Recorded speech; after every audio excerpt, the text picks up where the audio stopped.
Assalamualaikum warahmatullahi wabarakatuh. Salam sejahtera kembali lagi di Tengku Rup Channel guys. Apa kabar kalian yang bertandang ke channel ini? Selamat datang saya ucapkan, dan kepada anda yang baru menemui channel ini, untuk makluman kalian, ini channel adalah berbentuk video reaction. Sebelum saya lanjut, suka saya ingatkan bahawa sentiasalah kita guys agar bersyukur dengan nikmat yang Allah kurniakan ke atas diri kita, nikmat kesehatan, nikmat nafas yang keluar masuk ini tanpa diminta bayaran walaupun berapa rupiah, berapa sen ya guys. Ini adalah percuma, tapi inilah nikmat yang paling besar yang selalu orang lupakan. Jadi sama-sama kita beringat bahwa nikmat nafas ini adalah nikmat yang paling tinggi nilainya. Tanpa nafas tidak ada kehidupan, tidak dapatlah kita melakukan aktiviti-aktiviti harian, tidak dapatlah kita mencari nafkah, tidak dapatlah kita melakukan perkara-perkara yang lain. Jadi harus kita ingat bahwa nafas ini adalah pemberian daripada Allah SWT. So, ingatlah Allah SWT dalam setiap detik, waktu dan ketika. Jadi guys, untuk kali ini saya akan react satu tajuk, yaitu Presiden Jokowi belum pidato pun sudah diberi aplaus ya. Pejabat Amerika kagum dipamerin kemampuan Republik Indonesia. Jadi yang saya nampak guys, Presiden Jokowi ini salah seorang sosok pemimpin yang dibangga-banggakan oleh masyarakat Indonesia, dan di luar negara pun banyak yang menjadikan Jokowi ini sebagai role model ya. Kenapa? Karena sikap kepimpinannya yang jujur, amanah dan tegas.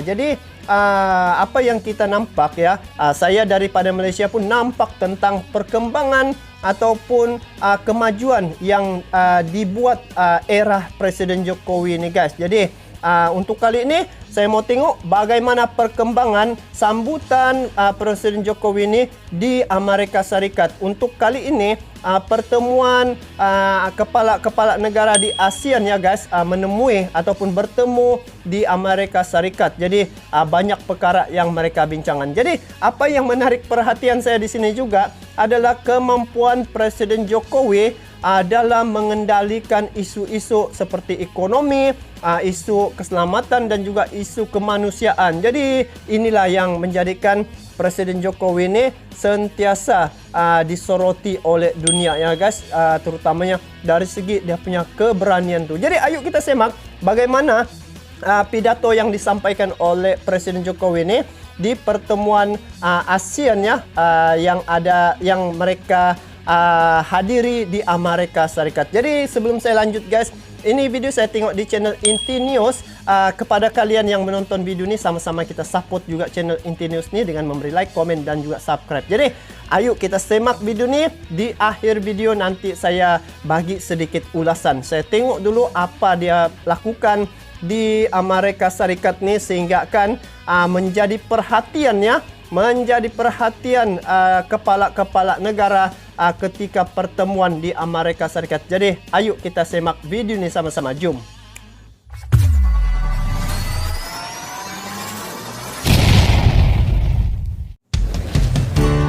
I want to recognize your Wow, excellency. Presiden Jokowi belum pidato pun semua tepuk tangan saat pertemuan ASEAN. Oh, nampak tuh? Dia duduk di sebelah Evan Greenberg, bos apa? Chope Limited, wah, China. Yang mulia para pemimpin ASEAN.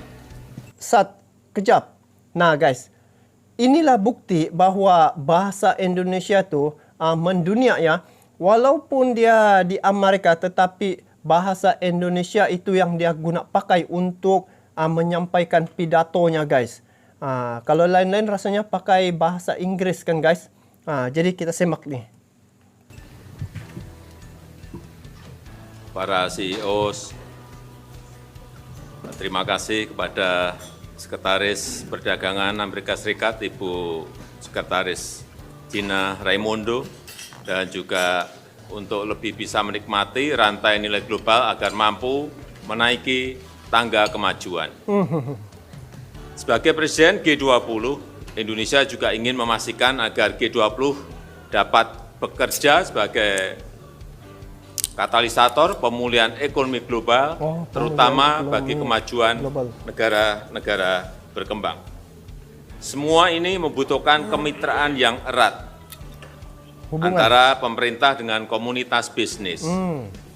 Sebagai salah satu negara penghasil biji nikel terbesar di dunia, Indonesia berkembang pesat dalam industri besi dan baja. Dan saat ini Indonesia menjadi negara penghasil besi baja stainless terbesar nomor 2 di dunia. Terbesar nomor 2 di Transformasi dunia. ini akan besi, ya? diikuti dengan barang-barang tambang seperti tembaga, dan bauksit untuk aluminium yang akan menjadi tulang punggung industri energi baru dan terbarukan termasuk baterai litium dan mobil listrik. Banyak ya sumber daya alam di Indonesia kan, para guys. menteri yang mulia, para pemimpin ASEAN dan para CEOs, saya berharap pertemuan ini menjadi momentum kehadiran kembali Amerika Serikat di kawasan melalui perusahaan-perusahaannya dengan kerjasama yang saling menguntungkan. Kami tunggu Bapak Ibu di ASEAN, khususnya di Indonesia. Terima kasih. Dia lah ini guys sebenarnya Bapak ASEAN ya, ataupun ketua. Kalau di ASEAN ni dia sebagai ketua lah saya tengok di sini. Jadi tengok dari segi dia punya lontaran pidato tu guys, semua yang mendengar tu kaku guys, dan mereka begitu teliti mendengar kata-kata Jokowi ni. Sebab apa yang menakutkan ASEAN atau bukan ASEAN, apa yang menakutkan negara asing guys, apabila Jokowi dia memutuskan perkara-perkara yang luar daripada jangkaan, seperti stopkan stopkan ekspor nikel.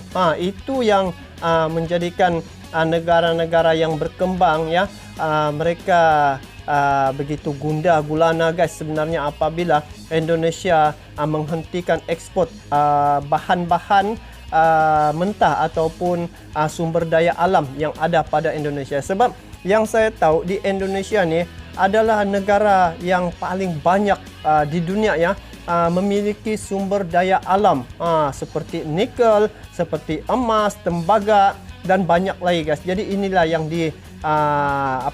dirisik-risik sebenarnya oleh negara-negara berkembang. Sebenarnya hasil daripada sumber daya alam daripada daripada Indonesia inilah yang mereka guna proses dan jual kembali. Jadi apabila dorang buat gitu, nilai itu ataupun harganya bertambah tinggi guys daripada harga asal tu. Jadi baru-baru ni saya nampak Presiden Jokowi ada mengeluarkan kenyataan bahawa banyak yang akan dia stop selepas ini kerana dia mau memajukan negara Indonesia itu dulu, di mana dia mendirikan perusahaan di Indonesia tu untuk manfaat rakyat Indonesia supaya dapat pekerjaan. Lepas tu ekonomi Indonesia pun lebih meningkat, dan juga dari segi ekspor tu dapat dikurangkan ya, untuk manfaat negara Indonesia. Jadi inilah sebenarnya sosok presiden yang